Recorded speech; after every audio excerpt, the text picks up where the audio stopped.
Meanwhile, we prepare for the first of the three semi-finals in the men's 100 metres. That is Akani Simbine, fifth last year in Rio. Julian Fort, right of picture there. James Dasaolu, alongside him, James Dasaolu, European champion back in 2014. But it's Gatlin and perhaps Ben Youssef Mighty outside Gatlin to his left, the man from the Ivory Coast who also made the Olympic final last year. 5 consecutive global silver medals behind Usain Bolt for Justin Gatlin. 9.95 this season. What can he produce here to put the big man under pressure in the final? Usain Bolt, of course, the world record holder. The fastest man in the world this year is Christian Coleman. He goes in that third semi-final alongside Usain Bolt. Here's how it works then, of course, across the 3 heats. It's the first 2 plus 2 fastest losers overall. The lineup for the first of 3 semi-finals for the men's 100 metres. Justin Gatlin in 6. Wants to give himself every opportunity for one last attempt to beat Usain Bolt in tonight's final. First, he's got to get there. He starts in 6.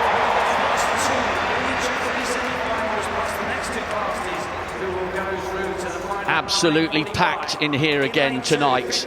How could it not be for the curtain coming down on the individual career of the greatest sprinter? That's Simbine in 2, the South African. Really good performer, but has he already peaked this season?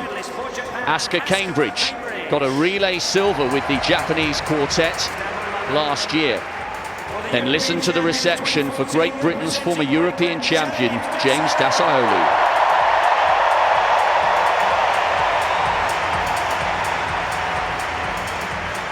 He will know there's quality outside him. Julian Fort equalled his PB with 9.99 in the heat. Looked really good, the Jamaican, second in their champs.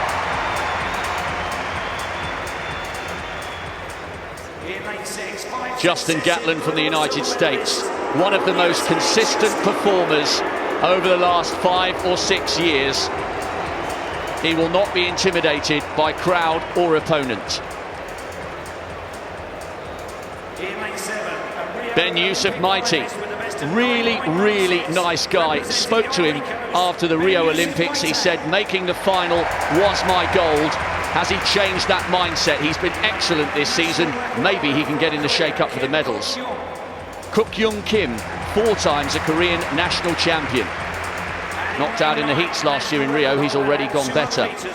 Zheng Yi got a relay silver as part of that Chinese quartet on home turf in Beijing 2 years ago.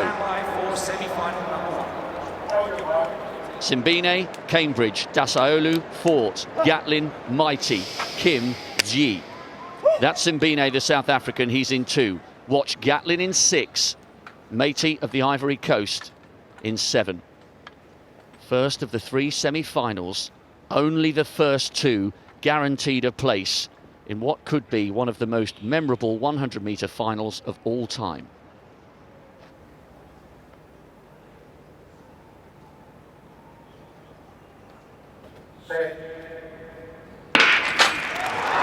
Cleanly away, and it's a fairly even start. Akani Simbine going well on the far side, and now Justin Gatlin coming through with Mighty closing in as well.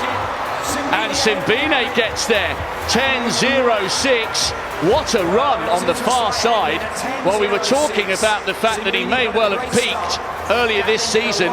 That was an excellent run from the South African, rounded down to 10.05. Gatlin just getting the nod, I think, ahead of Mighty. Gatlin second in 10.09, so Ben Youssef Mighty will have to wait to see if he can go through as one of the 2 fastest losers. He's been running quick times consistently all throughout this season. Well, he's answered the questions. He didn't peak in May. He's ready to go. Great run from him, really. He never was headed. Good start. There he is, furthest from us on the inside lane there. Short strides to get going. Justin Gatlin, I thought, was very slow at the blocks and looks really a little bit sluggish at the moment if she's going to challenge Bolt in the final. But you can just see there, relaxed Simbine coming through. gun to tape. You can't ask for more than that in the 100 metres. And I think Gatlin, even though he's gone through there, I think he'll be disappointed with that. We've seen him strutting and puffing his chest out in previous semi-finals. He did enough, but only just. Well, we saw in the heats that some of the athletes were holding back. I think in the semi-finals here, we're seeing the true colours. And if that's the case, then Justin Gatlin really is, as you say, Rob, not in the sort of form he would want to be in, I don't think. Even if you're waiting for somebody special. Remember, it was only first two to go through, so he was living very dangerously there at some stages, Gatlin, even making the final. Hopping as well for the key moments, because at 9:45 it will be dark. Impressive running from the South African. You're right, he was never headed. It was a good start from Britain's James Dasaolu. But look at Gatlin. Remember, as Steve mentioned, it was just the top two. So he got himself in a qualifying position, but he had to work hard for that, the American. Simbine, well, that was impressive, wasn't it? Ran his own race, brought the form to London. We question whether he could do it, and he's now in the World Championship final. I thought Gatlin was tight there. So Akani Simbine and Justin Gatlin will be in tonight's final. Matey and Fort will have to wait and see. Surely there'll be quicker men for the fastest loser spots in the second and third semi-finals. Well, back now to this fascinating semi-finals. This is the second of those. And we have perhaps one of the favourites going in lane 4. Johan Blake of Jamaica. Well, we were arguing in the heats whether Blake was in the sort of form that he could produce a result, and he didn't really show it. But he's got a second chance now in this semi-final. We'll have to wait and see. On his outside, Sonny Brown from Japan had a marvellous run in his qualifying, and a lot of people are saying this is the new talent coming through. Well, it's a big ask for a young man to come through. He's just 18 years old, Sonny Brown, but let's wait and see. Matidi, there he is in lane 2. From Liberia, the African bronze medalist at the 200 metres, dropping down to the shorter distance here. But he has run 10.19 this year. Just on his outside, Alex Wilson of Switzerland, transferee from Jamaica. So the Jamaicans obviously have got this man, I suppose, running in a different vest. But here's the man that they're all looking at, Johan Blake. He always looks down, he never looks up at the track. He's just concentrating on what he's got to do. There's the contingent of Jamaicans waiting obviously for the success, but this man was really impressive in qualifying. He won his heat 2, and if this is something that's going to go through to the final, then Tokyo in 2019 might have something very special to wait. Bingan Su of China, also very, very strong, won heat 1. Chinese record holder at the 100 metres.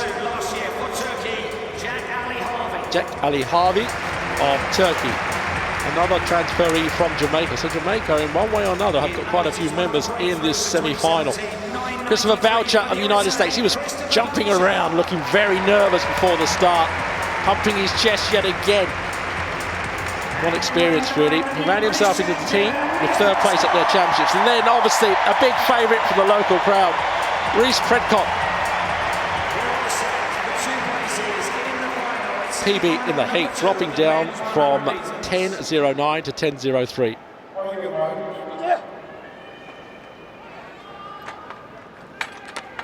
Matidi, Wilson, Blake, Sonny Brown, Sue, Harvey, Boucher, Prescott.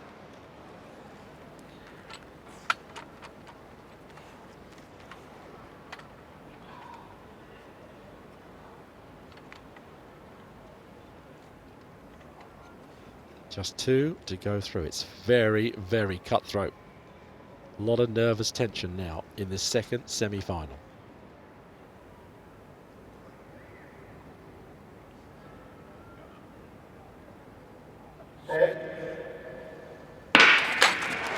They're away. Blake got a good start. Sonny Brown obviously not running very well at the moment. Blake is running well on the outside. Matidi going well. Blake is ahead. And in the end, 10.04. Very, very comfortable indeed. Well, on the inside there, I think Prescott may have just got through to the final. We'll have to wait and see. Great run from the Briton. But Blake really has shown his true form in this semi-final. We were a bit worried about him in the heat. Yes, he got a good start this time, didn't he? But the crowd's attention now is on this man, Reece Prescott, a local man who came through very strongly. A very tall, powerfully built guy, and he got second place there in 10:05, and he is through. Oh, marvellous run from Blake. Prescott just outside his personal best coming through in the end. That's some impressive performance. Heat and semi-final now for that man. He's gone from strength to strength, this young British man. Had a handful of races before he started to take the sport seriously. So Reece Prescott through to the final, but look at the replay. We questioned, well, some of us questioned Johan Blake yesterday in terms of what form he had, but look at that, Steve. He started, he's delivered. Is the turnover and the snap quite there? Not at the moment, but it might be in the final. But look at Prescott in the outside. What a run from the young Briton, the 21-year-old. Great run from Prescott, but as you see there, it was a massive start there, really, from Blake. He got a metre or so on everybody else. We never saw that in the heats, and that's what he's good at, that fast start. He hung on there. You can see Sue there, China dying a little bit at the end, and Prescott just coming through there on the outside lane for that second place. Well, he's now the 8th British man to make a World Championship final. Reece Prescott, absolutely superb, but Johan Blake, slow as laboured as you like yesterday, back with a 10:04 win. Only a minus 0.2 win, so maybe not the fastest of times you'd expect so far in the first two semi-finals. Well, we've had no real sort of dipping under the 10 seconds so far, have we? And that's good for someone like Bolt, because if Bolt can run 9.8 or something in the final, then I think that's going to be good enough. From what we've seen so far, I think it's playing into Bolt's hands, with the one caveat that he is in the third semi-final with the fastest man in the world this year. But what a stage for Christopher Coleman to try and take on Usain Bolt. It is absolutely packed here, but it's all playing into Bolt's hands from what we've seen so far, surely. This third semi-final, we're going to see something here, and what I mean by that is this is a huge opportunity for the youngster, the new professional in the athletic circuit of Christian Coleman, to potentially deliver a huge performance in a semi-final against the guy who he's trying to dethrone in just a couple of hours' time. Christian Coleman, the world leader from the USA, well, he'll start in lane 4, but Usain Bolt, the man that's done everything, the man that has everything, will start in lane number 6. It's going to be fascinating, this, because what we've seen, like you say, Rob, in the first two semi-finals has been nothing special, with the no disrespect to any of the other athletes. The spikes say forever on, well, at this moment in time. But in fact, you know, Blake walked out of that semi-final with a bit of a bounce in his stride, as if to say, well, I'm actually getting into shape, because I think in the heats he was really down. So the third and final semi-final in the men's 100 metres. Tada of Japan will start in lane number 2. Emre Zafar Barnes representing Turkey, a transferee from Jamaica. 10:22 to qualify for this semi-final. But here's the world leader with 9.82 seconds, 21-year-old Christian Coleman. Dipped under 10 seconds 6 times this season. Andrew Fisher from Bahrain, another transferee from Jamaica. He'll line up in lane number 5 between Christian Coleman and the greatest of all time. The roar for Usain Bolt. There's only 2 individual races potentially left in this man's career. 11 World Championship golds, 8 Olympic golds, looking for one more before he retires. CJ Uja from Great Britain and Northern Ireland is in good form this year. The British athlete just missed a place in the Olympic final last year. He's ready and bouncing in lane number 7. And then Jimmy Vico of France, the co-holder of the European 100-metre record with Francis Obakwelu, 9.86 at his best, under 10 seconds this season. And then in lane number 9, Green of Antigua and Barbuda, based at Florida State University, the 21-year-old occupies lane number 9 in semi-final number 3. There's your full lineup. Top 2 guaranteed a place in the final, That's 9:45 UK time tonight.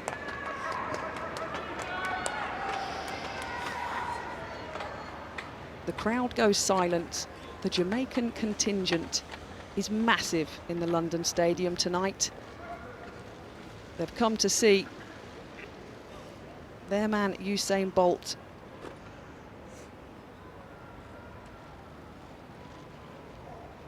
Aim to make another and his last World Championship final.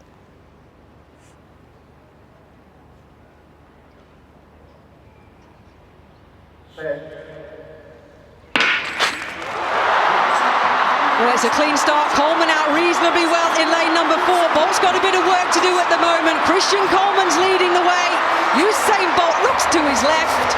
Christian Coleman looks to his right. Unofficially 9.97 seconds. Well, the American, he got a good start. The world leader. He's admitted in previous races he's had a couple of losses in the last 2 years to Justin Gatlin, that he hasn't got it right mentally. He's now turned professional. He started like an absolute bullet. 9.97 seconds. That's what it's come out officially. And Usain Bolt's looking at the screen because at the moment they've put up the top 4 places and he's not on the board at the moment, but we can assure everybody, he's like, no, it's wrong, I came second. Don't worry, everyone. Usain Bolt is definitely in tonight's final.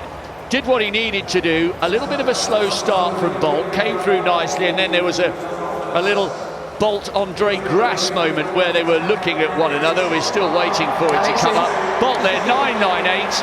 But Catherine, that was impressive from Christian Coleman, because there were question marks over whether he'd have the temperament, not the talent, for an occasion as big as this. I thought he conducted himself well in that semi-final. He did, and he's got to do it again at 9:45 UK time when it really matters. He got out wonderfully well, didn't he? But look at Bolt. There's a lot left in the tank there from the Jamaican. Jimmy Vico was dipping with Britain's CJ Uja, looking for a time. Obviously, we want 2 non-automatic qualifiers. And Jimmy Vico, well, he's clocked 10.09 seconds, beating CJ Uja by 3/100ths. And that 10.09 will get him through into the final. Yeah, along with Bing Jian-Zhu. And I think, actually, Steve and I were just talking before you were commentating there, Catherine. It's a mark of how open the battle is for the medals, that 10.09 and 10.10 has been good enough to go through as a fastest loser. In previous Worlds and Olympics, you'd have been looking at 9.95, 9.96 to go through as a fastest loser. Doesn't mean the standard's any worse, though. It's cool conditions, slight headwind sometimes as well. This is not conducive to very fast times. I think the most important thing about that race was Coleman ran almost to the line. Almost. Bolt eased down slightly. Coleman just looked across at one stage and saw that yellow vest coming up. And I think that's going to be a big, big worry when it comes to the final. And what will be interesting is the lane draw for the final at 9:45 tonight UK time, because there was Fisher, the Bahrainian athlete, was between these 2 athletes this time. What's going to happen at 9:45 is that the rest of the world once again are going to try and come and beat the greatest of all time. It's that classic situation, I think, with Coleman, is that he'll probably be in front. He starts faster than Bolt, I think. But will he tense up when he sees Bolt start coming at him in the last 20 metres or so? We will see, because the final will be set later. And there's your 2 automatic qualifiers, Christian Coleman and Usain Bolt, 9.97 and 9.98. The only 2 athletes in the semi-finals that went under the 10-second barrier. And there's confirmation. The USA at the moment going into the final, heading the 2 Jamaican athletes. Wonderful running from Reece Prescott from Great Britain, Northern Ireland. Gatlin's there, Vico's there. 9:45 UK time, the men's 100-metre final.